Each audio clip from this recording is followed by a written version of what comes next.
Hey guys, welcome back to the channel. Today we will be making this magnificent tea box made out of ash with a jarrah lid and external hinges on the back with two tea cozies inside. One blackwood, one walnut. Let's go. Okay, the timbers that we will be using for the box are tas oak for the carcass.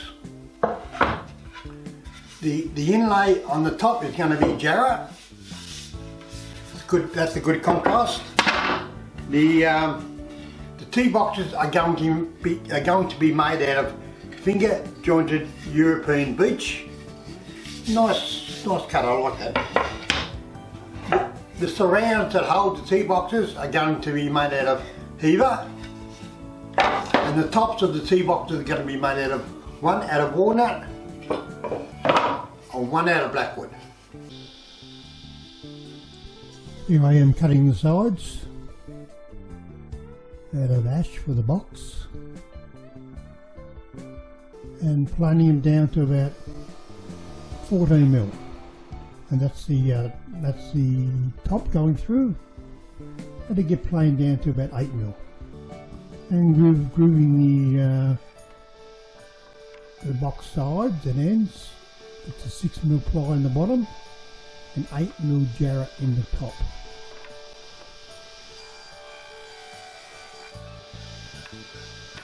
Hey guys, I've finished planing the ends down and the jarrah top, and I've put the groove in for the top and the bottom.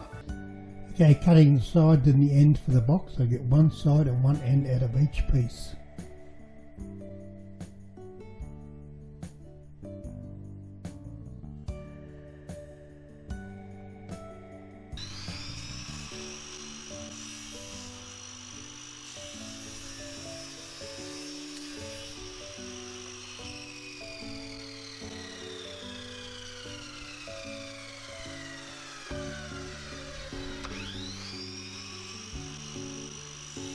And mitering the ends. I cut the miters on the miter saw, but it was at its capacity. I should have set up the table saw, but I started with the miter saw. Okay, using the old tried and true masking tape method.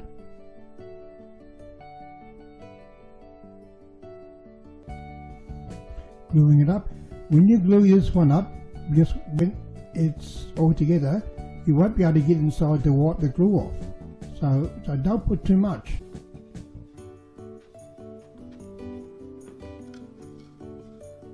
You're fitting the top and the bottom. Nice snug fit. Good. And you're folding it up.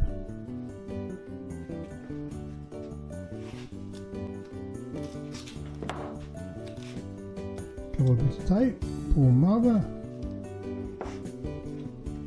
and the box clamps.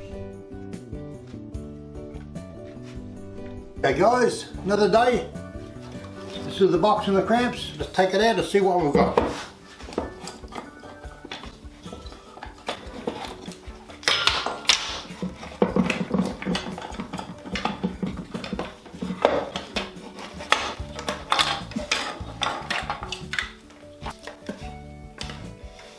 Come up great. Okay, cutting the flange. When you cut the flange, always lift the box off before you pull it back. If you don't, you'll recut the groove and it might not be exactly in the same place.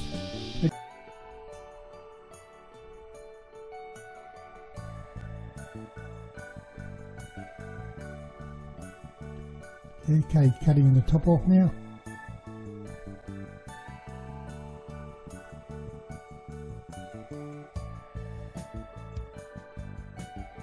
You see, I marked the face for the top and the bottom. The box is coming out quite well.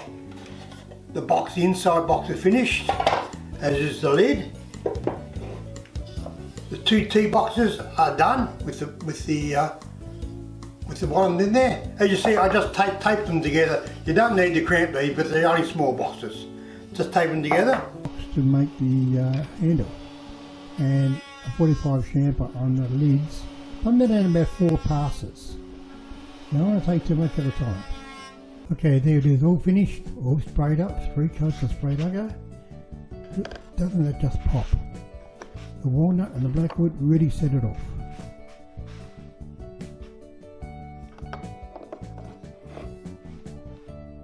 And the decorative hinges on the back really suit this sort of box. Hey guys, hope you're enjoying this short version of how to make this box. Check out YouTube for the full version of how to make this box, step by step. It's easy. Have a go. Just please subscribe, ring the bell. Thanks for watching. I hope you got inspired to have a go at one of these boxes. They're not that hard. As you see, it's just a matter of doing things in order, and they come out great. Thank you. See you next time.